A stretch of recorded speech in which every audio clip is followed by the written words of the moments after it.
Hello, everybody. Mark Schaftlein with you, and this is the Schaftlein Report. We're going to cover everything. We're going to cut through all the propaganda, give it to you straight from left, right, and center. The opinions are what counts. Hello, everybody. Mark Schaftlein with you, and this is the Schaftlein Report, co-hosted by Joe Visconti.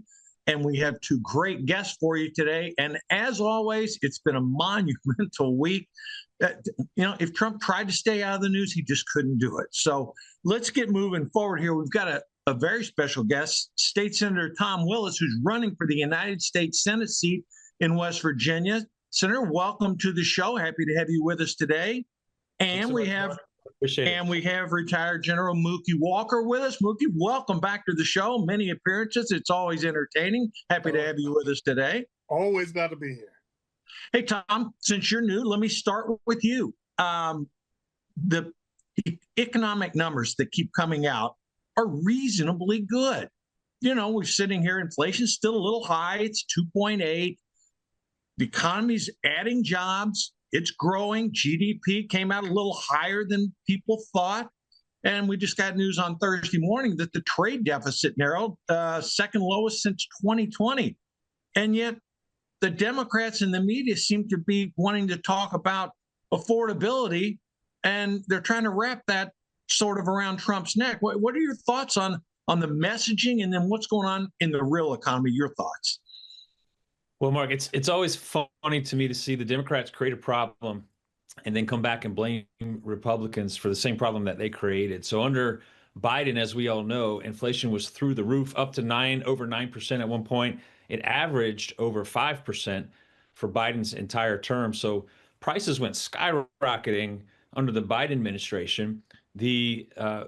Every person in the country lost about $2,900 of purchasing power under the Biden inflation.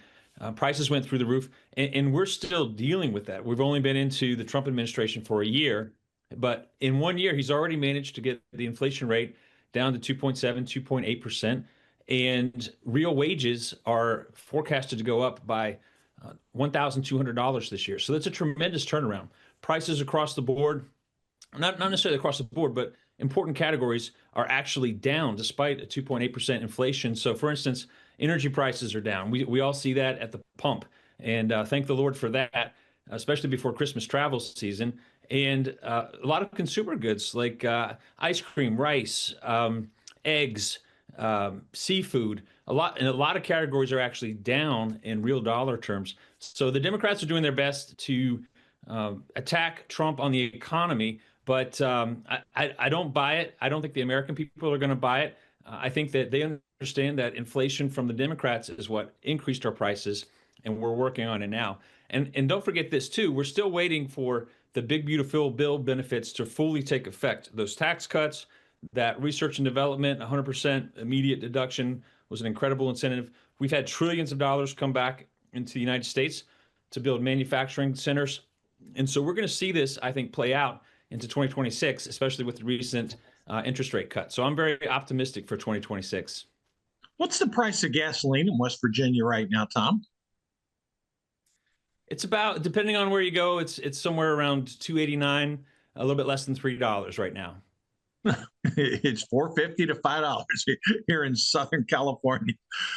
Charleston is $2.89, but up in Weston it's $2.44, and then over in Kanawha City it's $2.64. So it varies, but it's way below $3. General, the Federal Reserve voted by a 9-3 vote to cut interest rates 25 basis points. So, that was obviously a positive direction. Stocks are near record high. How do you see things right now relative to the economy? With that, thank God. So last time the Federal Reserve did a major cut, if we can call anything they've done recently major, the bond prices did not move. This time they moved in the direction that we need. So now the interest rates for housing, for car loans are going to go down. And now we're going to see a little bit more activity in the housing market. All of these kinds of things are happening now. Now, the president is not satisfied with the amount that it went down, but at least right now it is helping our economy. Now, and I want to piggyback on some of the things that Senator Willis said when he was saying about the economy.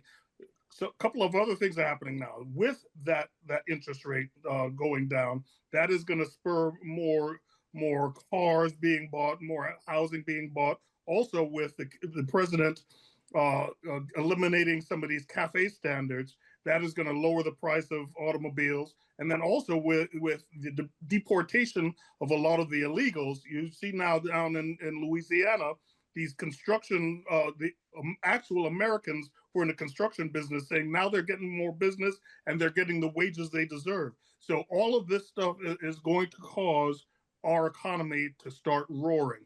But the Democrats don't want anyone to see that.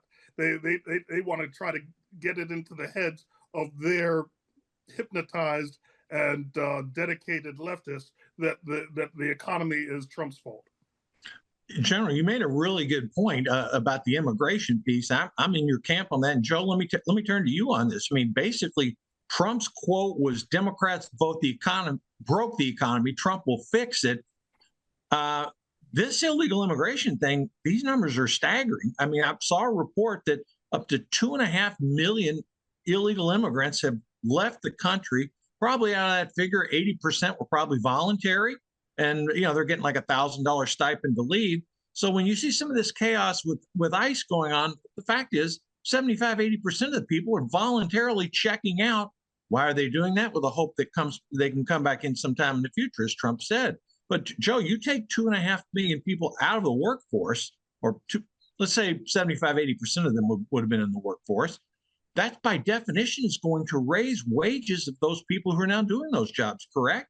Right. And Kristi Noem just purchased 6 large aircraft, jets, to expedite the deportation quicker than through the domestic flights that they use right now. So we're going to see a big jump in that happening. Also today, we can look at silver being at $65. It was just $28. Turn your back several months ago at 65. It's not inflation. Stock market's booming. Gold just broke again, 4,300. So you're seeing commodities go up, probably because those are going to be very necessary in all your AI and all the technology that's rare earth minerals. So we're going through, I believe, and I've said it before on the show, a complete. I can't even say redoing of the international economy. It's a whole new world. All the countries trading, not just AI, but third world nations rising up to the higher levels. So this is not just about America, but the left is just trying to hold it down through politics and media and negativity, and it will burst free and burst open to the public, and they'll start to feel it when they do their tax returns in April, and they start to see that their deductions, the big beautiful bill kicking in. So it'll be a winter we'll all have to get through. But if you want to be half of the country and hate Trump and hate good policies and plans for prosperity, you'll do that. If you really want to look at the truth, you'll experience it. I want money back from all these people that are wealthy and Democrats when they start making fortunes, and they're already doing it. Give some more back to Uncle Sam if you don't like the economy that you're experiencing. But of course, it's hypocritical, and it's very difficult I know Tom's running for U.S. Senate. It's so difficult to remain positive when you're dealing with insane people. These people on the left, really, it's nuts. And so I think people are going to tune it out. Well, the people on the left are openly rooting for failure. I mean, when you get these numbers out, trade deficit, 53 billion, that's the smallest since 2020. Our exports up 3%. That's the second highest level ever. And as Treasury Secretary Bassett said, the more illegal immigrants that are deported, that is going to push up wages of the American worker. And Joe, like all three of you pointed out, big beautiful bill that'll kick in first quarter of 26. So Treasury Secretary Howard Lutnick, he is projecting 4% plus growth for 2026. So Tom, this has got to help Republicans. I know we've seen the midterm, what happened in New Jersey, what happened in Virginia, we saw Miami. But when all this stuff kicks in, unless it's just full onslaught Trump derangement syndrome, take him down at all costs, this could shape up a lot better than people are expecting. Well, I think we can always count on full-scale Trump derangement syndrome. I don't think the left is ever going to let go of that. But I think you're absolutely right, Mark. I think the trends are in the right direction for 2026. Lord willing, when by the time the midterms come in May for the primaries, May, June, July, and then in November for the general, the economy is kicking in full gear. Don't forget, a lot of this first year, President Trump was working on just making sure that other countries were treating us fairly, right? And I believe that's why the trade deficit is as low as it is, because for so many years, decades really, after World War II, there were so many countries that were treating us as if we were still the one rich superpower, the only one in the world after World War II. Well, there are a lot of other wealthy countries now, but the trade agreements we had in place were antiquated. And to his credit, President Trump came in and said, "Listen, you're going to treat us fairly. We can do trade. We love to trade. We love to get a deal done. Our president certainly loves to get deals done. I'm a business guy. I like to get deals done, but I like to be treated fairly." And the president likewise for our country. And so I think that that's reflective in the trade deficit number and the jobs coming back on shore. And it's a good headwind for us heading into 2026. So I expect those trade numbers to improve, and I think it's going to be good for Republicans. But listen, we can't let our guard down. I mean, historically, the party out of the presidency in the midterms, always has an uphill battle, and so we've got to keep getting this message out that we're talking about today. Yeah, let me touch base on what you just said there about the party getting their voters out. Is it Tom, because the opposition is so energized, and in this case with Trump derangement syndrome, it really doesn't matter what the policy is. It's just if the guy's got an R by his name or a D, they're going to vote D regardless. And second point I'm going to ask you is the base as motivated when Trump's not on the ballot? Well, I think that anytime a party loses a presidential election, that first of all, there's some hand wringing, and then there's some depression, and then after a few months, both sides do this historically. They say, "Okay, well, you know what? Let's roll up our sleeves. Let's get back to work. We're going to work twice as hard, and we're going to come back on the midterms." And the American people, for as much as the condescending elites on the left look down on the American people are quite smart. They're quite reasonable. And they understand that checks and balances operate in our federal government. And so just by nature, the American people like to see checks and balances in place. And so that can favor the non-presidential party in an off year. Historically, we've seen that to be the case. So we will have to overcome Trump's derangement system. We will have to mobilize our Republican base to get out the vote. We can't expect numbers to be down because it's not a presidential year. And not only that, I mean, Trump is a unique, star in the political arena. So if he's not on the ballot, we can expect turnout to be significantly less, I think, if we're being realistic about it. So we're just going to have to work harder. For my U.S. Senate team, for my race, we've got a plan to get the vote out, and we understand we're going to have to just work that much harder and roll our sleeves up. Well, those are really good points, General. Let me turn to you on the news of the week about what's going on with the Venezuela situation. We actually seized an oil tanker, an alleged oil tanker off the coast. 57% of voters, they support these drug boat strikes. Seems like the only ones that don't are the Democrats. I mean, give me some insight into this. All right, so let's start with just the strikes on those fast-moving boats that the Democrats keep trying to paint as fishermen, mere fishermen, with 4 to 5 high-powered engines going through the water at 50 knots, heading to our shores with no flag. Well, what happens is a lot of people are wailing and gnashing their teeth about how illegal it is to strike these boats, but they have no idea what they're talking about. First of all, unflagged vessels going through international waters are treated just like pirates, and they have no protections under any international law or the UN law of the seas. So all of these people who are trying to paint our administration as criminals, they are armchair lawyers who learned everything they know by watching TV. So they don't know what they're talking about. So it is absolutely legal for us to strike them, and to strike them twice imagine infantry soldiers sending 155 millimeter shells over a mountain to strike the enemy, and then we hear from one of our observers, all right, you got a hit. Do you think the infantry officer is going to go, okay, stop, let's go check for survivors? No, they're going to keep shelling until there's nothing left, because that's the way war goes. These people don't know what they're talking about. Now let's talk about that tanker. This is nothing new. Earlier this year, Germany seized a Russian tanker in the Baltic Sea. All of these tankers are what they call the shadow fleet, that are taking around oil that is sanctioned. So we've done it before, and we will do it again. And again, we have a lot of people coping and seething and crying when they really don't know what they're talking about.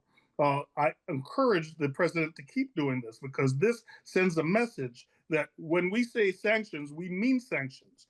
In years past, when the United States would say we are doing these sanctions, we do nothing to enforce it.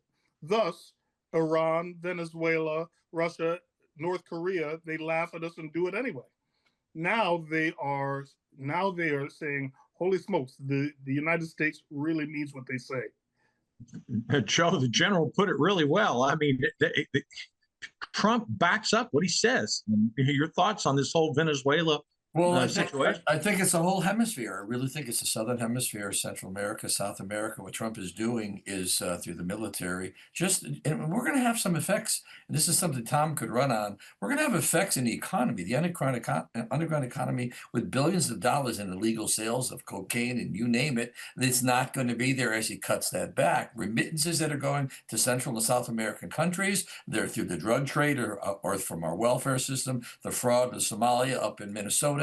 Everywhere you look, there's going to be lessening of money activity in areas that definitely affect the economy. But Trump, so his tariffs and his financial policies have to overcome the loss of a lot of that and increase the money that's coming in from tariffs and the trillions of dollars of new business and factories that are going to be built. So what I'm trying to say is, it's kind of like you go to the gym, you're working out, you don't do your abs, you do your shoulders, your bicep deltoids, you do some shrugs, maybe you do your calves, and you're like lopsided as an economy. And so what's happening is we're going to lose some muscle mass on illegal money, billions of dollars in illegal trade of goods, services, you name it, even sex trafficking, all of that. As that gets closed down and pushed away as best Trump can do in the next 3 years, there will be a loss in general dollars. And that's what they're trying to tell us. If the illegal immigrants go home, the economy will sink, because they're supporting it because they're working under the table illegally.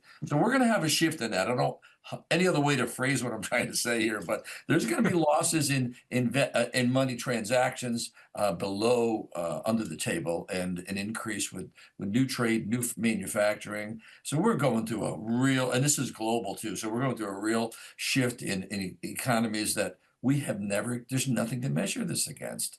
And I think the general public, when they start to think, are we going to vote even if Trump's not on the ballot? Are we going to come out in November? We're going to go back to the Biden policies of these Chuck Schumers and these crazies. I'm doing okay. Things are better. I like there's less crime. Borders are closed. This is good. If I don't come out and vote, I'm going to get open borders again. If I don't come out and vote, I'm going to have 20 people on the Supreme Court. We're going to have Cuba, or even Cuba, what do you call it? Puerto Rico and DC being states. People are going to have to weigh that. And Trump is on the road right now for the next 8 months. He's going to be hitting the trail, as he did a couple of days ago. And he's going to put that to the layman's term. This is what you're going to get. They're going to come. And so we're in a real different world than we've ever, even Trump said it. We're at the tipping point. Well, that's a good time to segue. Senator Tom Willis, you're a National Guard from West Virginia, Green Beret. You're an attorney and business owner. So talk to us about your campaign, the political operation, the key issues in West Virginia, and lay it out for us while you're in this race. Well, thanks, Mark. I appreciate it. Let me just go back to what Joe said real quick, and then I'll talk about my race. I have an idea on some of the economic activity, and this is the first time I've mentioned this on national media. But those countries like Venezuela, some of the others that Joe were mentioning, countries like Congo that emptied their jails into our country, emptied their psychiatric wards into our country under the Biden administration. I really believe that we should send them a bill. We should calculate what those damages are, and we need to send them an invoice for that. And if they need a payment plan, that's fine. But they're not going to get away with that. I think that they owe us an annual payment until we're paid back in full, plus an administrative fee on that. But let me. So that's an idea to digest. But let me transition to the campaign, and obviously I appreciate the opportunity to talk about it, Mark and Joe, and we're excited about it.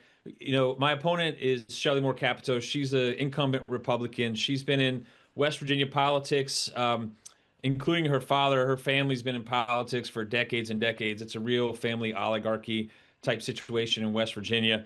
But what the West Virginia voters don't necessarily know, and we're educating them, is that she has an F rating across the board for conservative voters, for conservative voting. So Freedom Works, Heritage Action, CPAC, they all give her an F rating for conservative voting. That's the same rating, by the way, that Nancy Pelosi has. And why does she have this rating? Well, she has this F rating for conservative voting because she voted for red flag gun confiscation law. She skipped the vote to keep boys out of girls' sports so that bill would fail.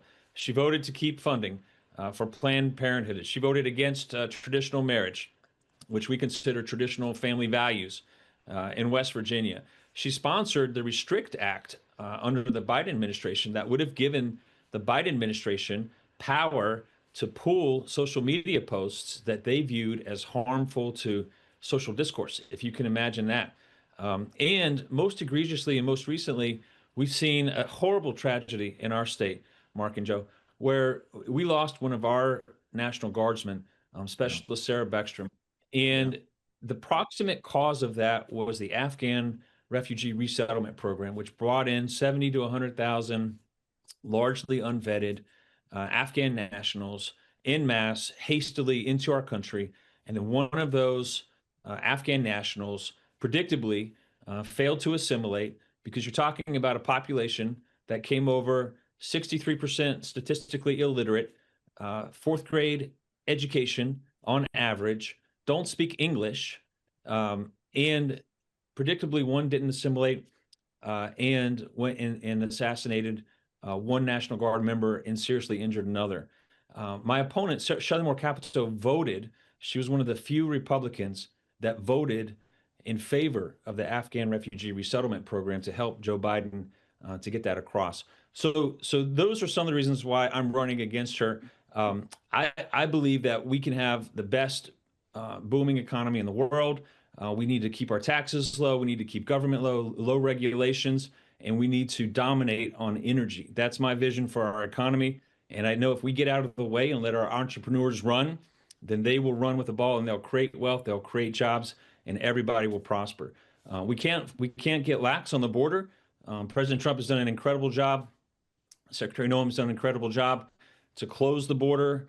So the numbers are way down, but we need to keep it there. We can't rest on our laurels, because Democrats know that the more people they can get across the border, the better chance that they have for increasing their numbers for their congressional districts. And their long-term plan, of course, is to give citizenships to these people so they can become Democrats, be dependent on the welfare state, and then the Democrats have them captured as Democrat voters.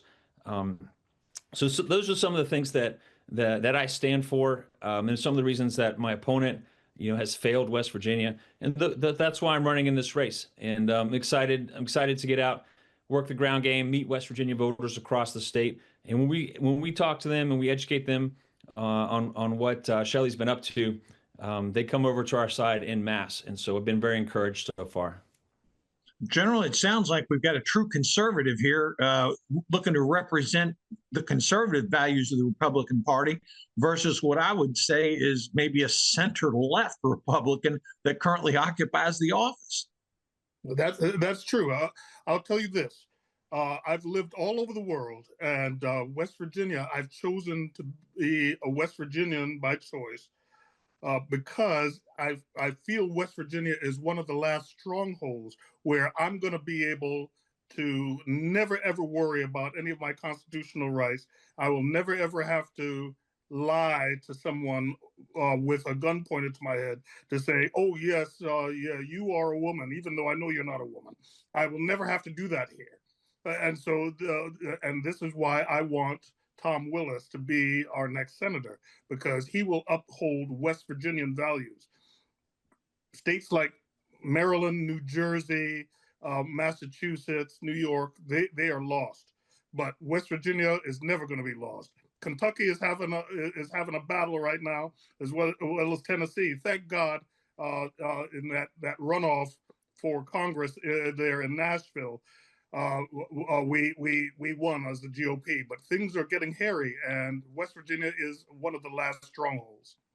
Yeah, I concur with you on that. And Joe, it's interesting conversation between the general and Tom here. There really is a distinction: blue state, red state. I mean, I'm thinking about West Virginia.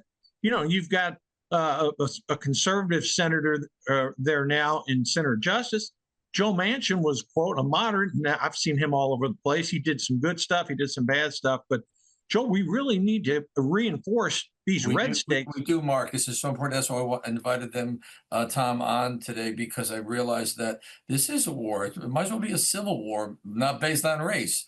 And they're looking to move south and take Kentucky, take Tennessee, take West Virginia, take those blocks. They've already infiltrated North Carolina, some South Carolina, some Georgia. Okay, and so they're already there, the left, and they're working their way as a battleground. We don't want West Virginia becoming a battleground state, because Tennessee and Kentucky, your state, Mark, could in 5 to 10 years become battleground. There has to be a pushback. The people have to have choices. They have to have candidates that represent them, that aren't afraid of the machine in these horrible times. And the West Virginia senator, Tom, whatever his name was, you just mentioned him. Joe Manchin. I'm sorry. If Joe Manchin was today, he'd be completely left. He wouldn't be able to survive, which is why he got out. Well, yeah, he's not even a Democrat anymore. He's an independent. And so, I mean, I'll give Joe some credit. I mean, he singled him and that Arizona Senator Kirsten Sinema took a courageous vote. Had they not done that, we would be way worse shape here. Really bad, because they could have rammed through some of this, quote, Supreme Court stuff, or worse. So I'll give them a little bit of pass on that. Tom, let me come to you. And there's been a big scandal up in Minneapolis, Minnesota, and all you guys can comment on this. $1 billion. I mean, 80% of the people on welfare. I mean, this seems like it may have even been covered up by, the governor of Minnesota. Now, that hasn't been confirmed yet. I mean, he's denied it, but boy, that's a bad situation, and it seems to me like it's getting worse. Yeah, it's completely unacceptable. It's egregious. I'm on the record saying we need to take a comprehensive look at our immigration policy, and we need to have an adult conversation. There are some ideas that are just fundamentally inconsistent with a constitutional republic. So one of those ideas is communism. So if you immigrate to the United States right now, and I know this because I met my wife on a military deployment overseas. We brought her in. We had to go through all the paperwork. There's several pages that ask you, are you a communist sympathizer? Have you been a member of a communist club, et cetera, et cetera? Well, why? Because at some point in our history, we knew that we were wise enough to understand that those coming over with a communist ideology would not function well in a constitutional republic. Well, there are other ideologies that are also inconsistent with a constitutional republic. That would include socialism. That would include those in favor of Sharia law. So I think we need to take a hard look at what has happened in Europe and the regrets that a lot of the northern and Western European countries have right now. You've got whole pockets of Berlin, whole pockets of Paris, and I've walked through the one in Paris, and let me tell you, I went with my family, with my wife and kids, and it was extremely unnerving. So you've got whole pockets that they refuse to assimilate, and they refuse to give up their language, they refuse to give up their culture, They refuse to try to become a part of the society to which they've immigrated.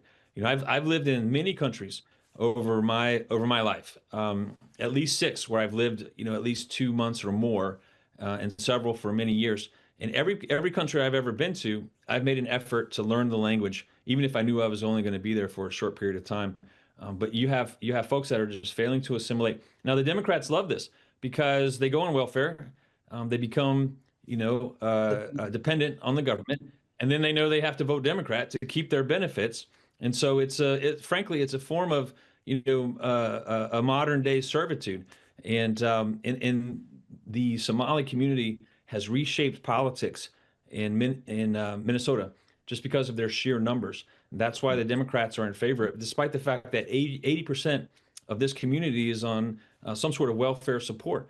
So you think about it, we should be asking people to come here that can contribute productively to our society, that share our values, and that are going to make an effort to assimilate and become Americans and love our country. That's not too much to ask, in my opinion. No, I think it's perfectly reasonable. And generally, to pick up on what Tom was talking about there, you have like example a city like Baltimore, where you've got a Democratic leader in Baltimore, but he's actually cracking down. He said, "Listen, this isn't a Republican Democratic issue; it's a safety issue. And if someone's a repeat offender, we're going to put them behind bars." Kudos for him for doing that. I was astounded that he decided that, okay. And he even said, "Hey, look, the church that he goes to, the old people are afraid to go to evening services." And that's when it dawned on him, okay, we got to put these folks away. And it has dramatically lowered the amount of homicides and violent crime, because when those thugs are in prison, they can't do anything more. Right. And so whereas other municipalities like Chicago, LA, Oakland, other parts of Maryland, DC, that has not hit those prosecutors' heads yet, and but hopefully it will. This astounded me, because he's probably running afoul of the Democratic machine right now by doing that. Well, boy, I tell you what, he is very popular among the residents, because look what you decided there. I mean, Baltimore, Washington, D.C.'s had an incredible drop in crime. Memphis, incredible drop. What's the key piece? They're all cooperating and working with the government. And as you mentioned, Chicago, look at a judge and just ruled that no more National Guard in L.A. People are clapping about it out there. I mean, boy, it really is a world gone sort of. The people who are clapping about it live in areas that will not see that sort of crime, because they have high fences and security.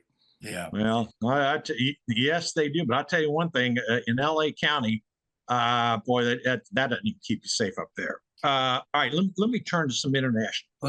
Mark, before you do, I'll let you jump into the Somalia thing. I think something really important that's been talked about, and Tom brought it up. It's Sharia law. Yeah. How many domestic violence cases are there with the Somalians in that area of the country? How many are there not? Battered wives, everything that goes along with women being beaten, children noticing. That happens in a normal family in America. TCF comes in, all the things that kick in place, those aren't happening, and that's spreading like a cancer. And so it's a law.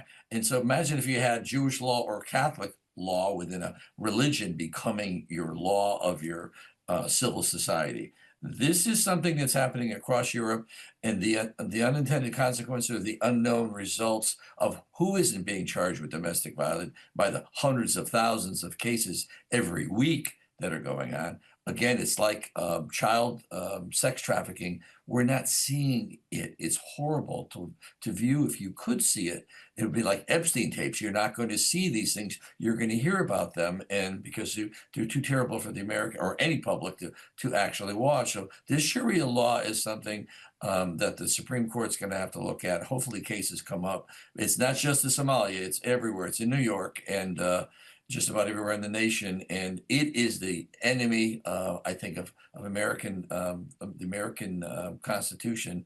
It's called law, and it isn't law.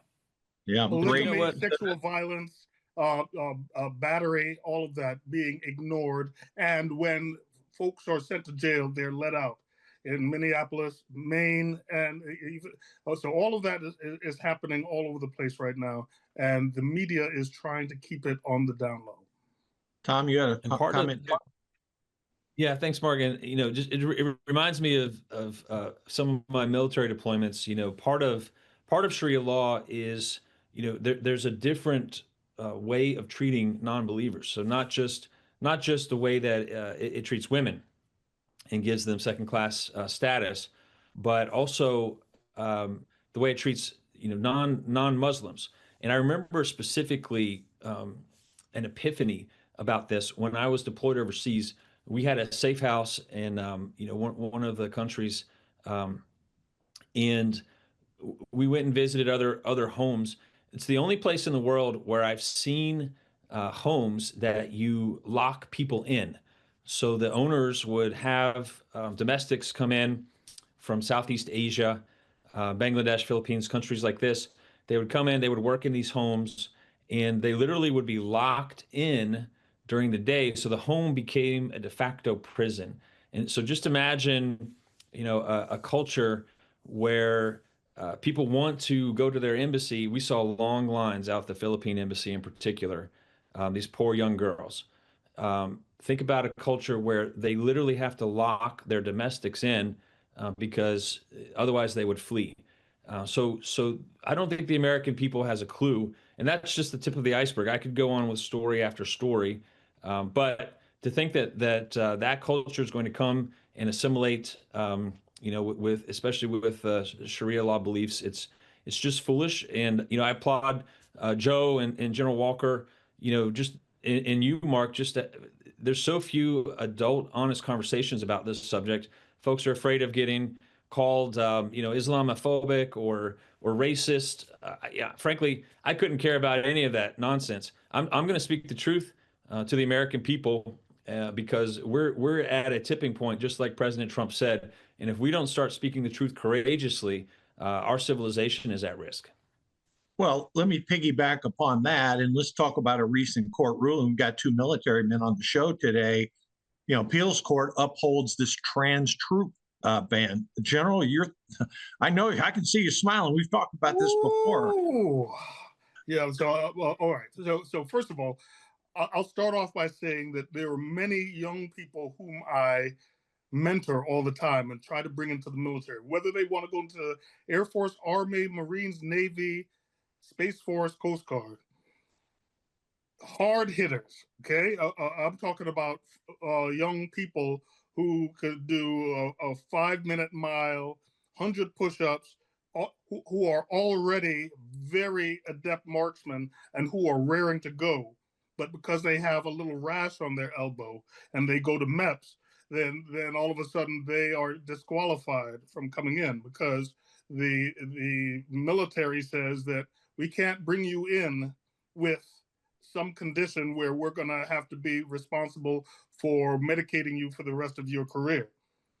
Except the last administration said, except for those with gender dysphoria and all the hormone therapy, the testosterone or estrogen or the anti-androgens, which is lifelong and non-waverable in most transitioning individuals, and even missing a few weeks can cause serious psychological destabilization or physical complications, and it precludes them from deploying. But the last administration said, "But okay, we don't mind about that," and so I was incensed about that.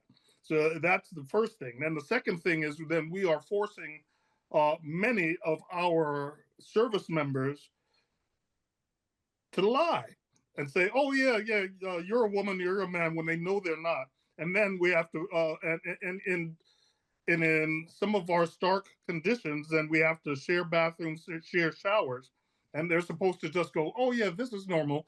No, we're not going to put our people through that. And so I am very, very happy that the courts have gone in the president's favor, because this is it's a cost and resource diversion. It does not help our readiness or our lethality anyway, because they can't deploy anyway. This is just to appease the left, and we're not going to have it. Yeah, and Tom, this is a big win. A lot of military people have been applauding this. Right, and the general's exactly right. You have to look at whether someone is deployable. Are they a lethal asset of the U.S. government? And to be so, you have to be deployable. If you're hooked on some sort of long-term medication, because all of a sudden your hormones might revert to their norm, you're not deployable. And General Walker's exactly right. We disqualify people from military service for much more trivial reasons. And you're not talking about a population that's going to be dependent on these drugs long term. And nobody again, this is part of the adult conversation that we have to have. This is a population that we know statistically is going to 40% statistically will attempt suicide at some point. And the reason is because they're trying to create a reality separate from the real reality. And reality is the son of a gun. It's like a brick wall. Eventually, you're going to run into it. It's going to catch up with you. And so you're not only talking about physical ailments or physical reasons that they can't serve or deploy, but you're also talking about mental, psychological reasons. And we know statistically that's a real thing that we need to consider. Yeah, great points both. And Joe, isn't recruitment at an all-time high right now? Yeah, the people are going crazy to join. It's like, wow, what happened? Of course, the average Joe, the average male, it's like, listen, Americans are, this is not 1950, 1960 anymore. People get it, but they understand that this is something different. This is not civilian life. And they want to know that they're protected, their rights are protected as a soldier. And so I just think recruitment is going to increase, and I just hope the government veterans are able to help more with those that are injured. I've watched these ads all the time on television, and I understand the veterans organizations are there, but we need to do a lot more for our veterans that are wounded, and that's an issue that hasn't been spoken about. Well, I tell you what, it's no coincidence. When Trump's president, recruitment goes up, enthusiasm goes up. I mean, General, you're smiling, and this happened from Trump's first term, and it's happening in spades the second time. I mean, it's just astounding, and it's recruiting not only men but highly skilled women too. So we have some of the best Black Hawk helicopter pilots are women. So this isn't a gender thing. I mean, man's a man, woman's a woman, and both are equally contributing. And God bless us for having that type of young people in this country. Well, let me shift just a little bit here, and then we're going to talk about Ukraine. Then I'm going to get into some politics. Tom, let me start with you. This thing seems like a slow burn. I mean, Trump puts ideas out there. The media says, "Oh, he's on Russia's side." A 28-point plan becomes a 20-point plan. Zelensky comes out and says, "We're not going to cede territory." Tom, everything I'm hearing is that I see no end in sight in this thing. Mark, this conversation reminds me of one of my favorite books I read a long time ago, but it helped me to understand the world better. And it's a book called Freakonomics. I'm sure all of you have read it, but it really dials in on humans behave based on incentives, right? And so when I think about the Ukraine-Russia conflict, I think about what is Putin's incentive? Well, to be great in Russia, you have to acquire land. That's always the way it's been. So if Putin, he's getting long in the tooth. I'm sure he's thinking about his legacy. Will he be Putin, or will he be Putin the Great in Russian history? Well, I guarantee you that, because I've lived in Russia before, I speak Russian, I understand the culture. They worship power and glory a lot like we worship money in this country. So that's his incentive. Now he's not going to move, in my opinion, unless the incentive changes. The only way the incentive changes for Putin is if his personal safety is at risk or his power is at risk. And frankly, Zelensky has done nothing to move the needle on either one of those two incentive points. And until he does, Ukraine is always going to have a disadvantage in the negotiations. And so, Putin has been continuing to attack, continuing to send in drones and missiles, during these negotiations to put more pressure on Zelensky. Zelensky's done very little to none in reverse, and I think that Zelensky's really going to have to move the needle to affect the incentive structure for Putin if he wants any kind of favorable outcome on this one. I'm agreeing with you completely. In general, you've seen this. We've talked about this on many shows. I mean, Tom's right. I mean, there's got to be some lands negotiated here, and otherwise the killing is just going to continue. And I hate saying it, but the Russians can outlast the Ukrainians. I mean, there may be a heavy price to pay, but Putin has already demonstrated he doesn't care how many people he loses, and if he gains the land, he personally is going to be more respected. I'll say this: it is a battle of egos, but what is not helping is the European Union is Correct. continuing to give Zelensky some sort of hope that he can actually win, and they're not really even helping. They are just exacerbating the meat grinding, and so what we need to do is get the European Union on board with the president on just ending the war. Otherwise, it will escalate and spill over into Western Europe, because they keep prodding Putin, and he is the type of person who will respond to that in a bad way. Yeah, no, a good point. And Joe, with oil prices down, the economic engine, which is Russia, is not functioning like it used to. There are economic issues in Russia. Is ultimately, as Tom and General mentioned, is this going to have to be an economic ending to this thing? Because they can, if oil prices continue going down, there's no way they can continue to finance this. Their economy won't be able to stand it. Well, Putin does know that his nation has always, the Russians have always been able to endure. I think Tom may testify, this horrors and suffering. And so we don't have that, or that war would have ended in America already if the people had to experience that amount of death and destruction in 4 years. So he has that going. Trump did mention this week that Zelensky should think about, or something to the effect of, having elections under martial law. So Trump is moving, he's trying to go both different ways. These guys just don't want to budge. They're not playing Russian roulette, but Putin, bottom line, has got China behind him, and I think he's trying to keep that alliance and just run out the clock, and maybe we can go 3 more years and Trump will be out of office. I don't think it. I'm just saying, you don't know what these guys are thinking at this point. 20,000 people a week are being killed. Yeah, I no, see video of this. It's just words we hear. Never before. You see Gaza photos, but you're not seeing anything. Maybe a blown out tank in Ukraine. We're not seeing any video footage. Oh, the war is not even real. And that's another thing. The carnage is not being brought to the general public. And when they started bringing Gaza being completely demolished by Israel, that's when America and the world went crazy. We need to see thousands and thousands of body bags a week on TV, and that would change it.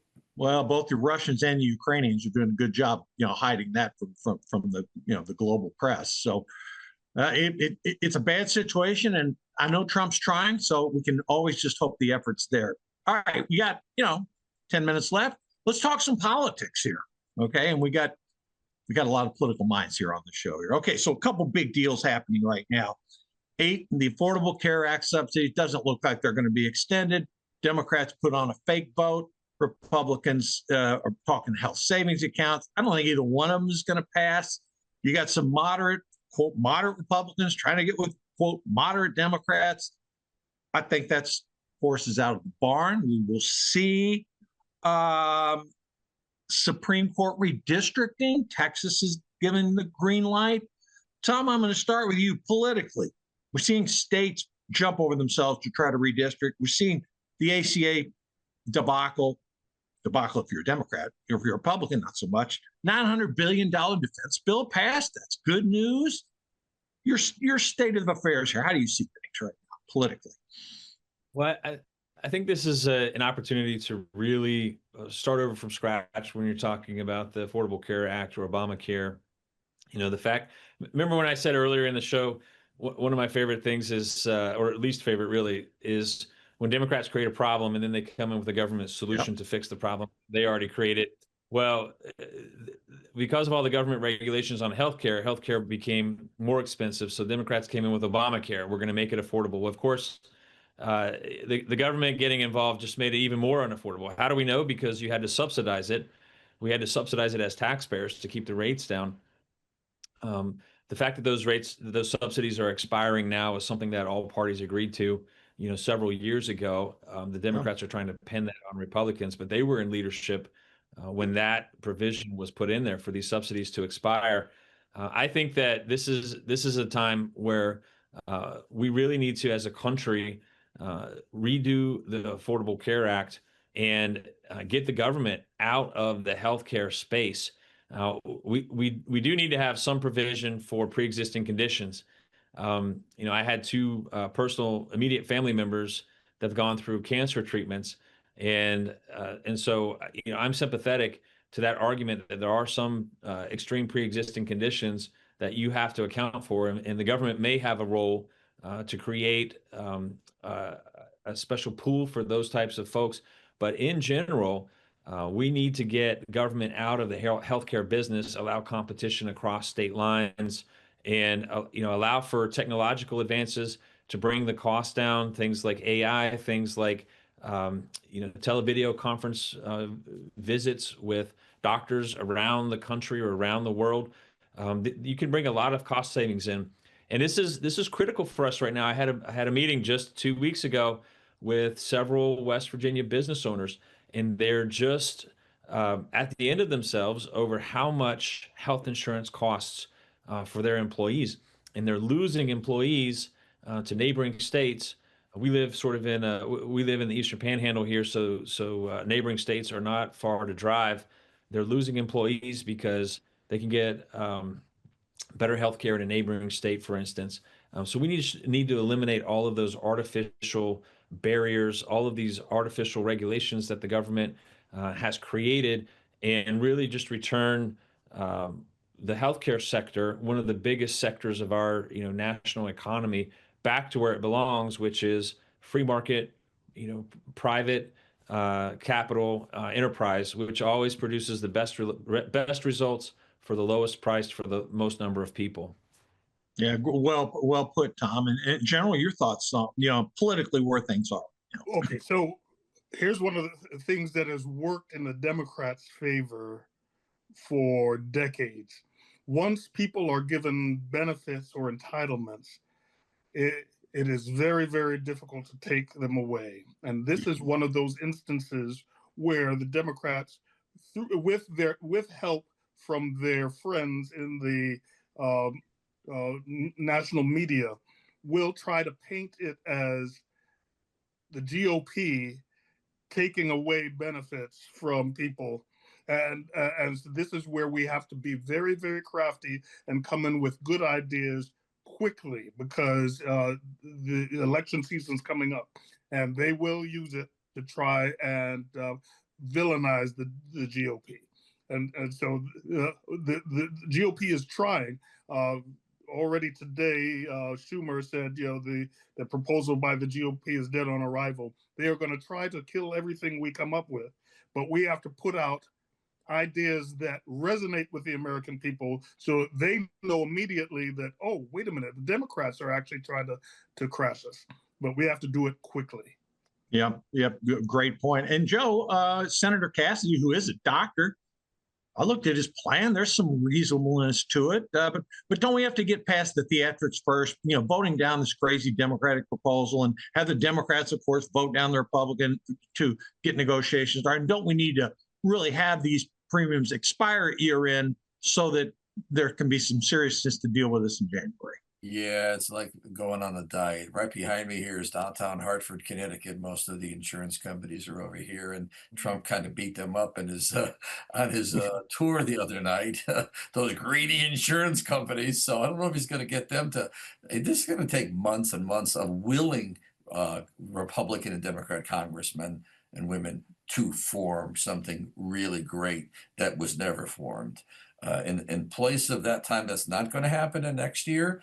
I think the best that the Republicans could put forward is catastrophic insurance, because right now your premiums are so high, you might as well just buy a catastrophic government policy to cover if you own a house, you don't lose things, and you can just pay $10,000-15,000 a year to see the doctor if you have to or something, because what else can they offer? And the Democrats will shoot that down. So there's not enough time to do it right. I've been saying from the beginning that Trump or the Republicans will probably continue the subsidies. They may call them something else for, let's say, the next quarter until tax day or something.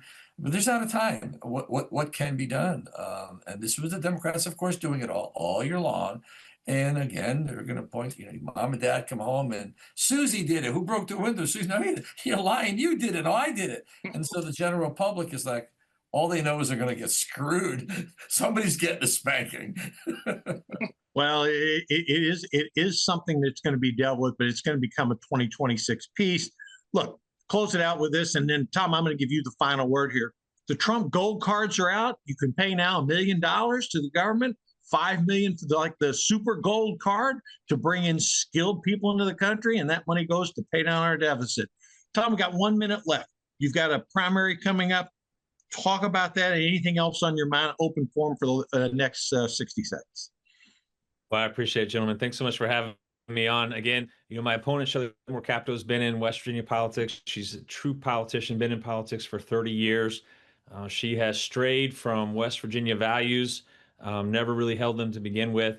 And West Virginians understand it's time for a change, that it's time for a true conservative. I'm asking folks, you can learn more about my biography, more about my policies at tomwillis.com. That's my website, tomwillis.com. And I stand for free market, capital reforms, small government, protect our Second Amendment, protect life from conception, and push for a prosperous, more strong West Virginia. I truly believe that West Virginia can lead from the front if we get the right leaders in place, leaders with business experience, with a veteran experience like I have. And again, I think West Virginians recognize across the board that it's time for a change. So please come support me, learn more about me at tomwillis.com. And thanks to you both, Mark, Joe, for having me on the show. Tom, when is the primary? Is it in May of 26? When is the West Virginia primary? May 12th, 2026. So we've got about 6 months. Okay, we got time to build the support. General, 30 seconds to you. We actually got 30 seconds left. All right. Well, I'll tell you that Trump Gold Card immigration program, at first I was reticent, but then when I listened to Lutnick, I said, okay, I am all for it. And my main concern was, are they going to be vetted like everybody else?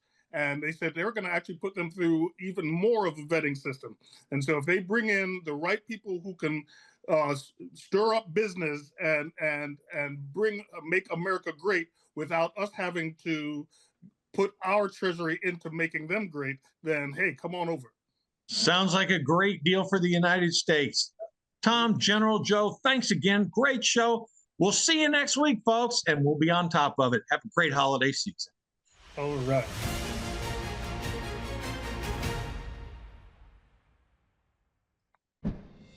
I've treated trauma in war zones, car accidents, backcountry rescues, you name it. And I often had to rely on inferior equipment. So when the folks at Jace Medical offered to help me build the medical kits I'd always dreamed of, I jumped at the chance. Let's start with the Jace Medic Kit. It's laid out for fast, intuitive access. It even includes a dedicated slot for the Jace case, your emergency supply of antibiotics. Next is the Jace Trauma Kit. This is for the most serious injuries, massive bleeding, chest wounds, burns, blunt trauma. We've also included a powerful lineup of over-the-counter and prescription medications. For everyday injuries, this is the Jace Aid Kit, your glove box, backpack, kitchen drawer essential. Compact, rugged, and packed with high-quality supplies. It's the first rugged kit combining prescription meds and premium first aid gear. Visit patriot.tv/kit. That's patriot.tv/kit to get the only med kit on the market designed for real-world emergencies.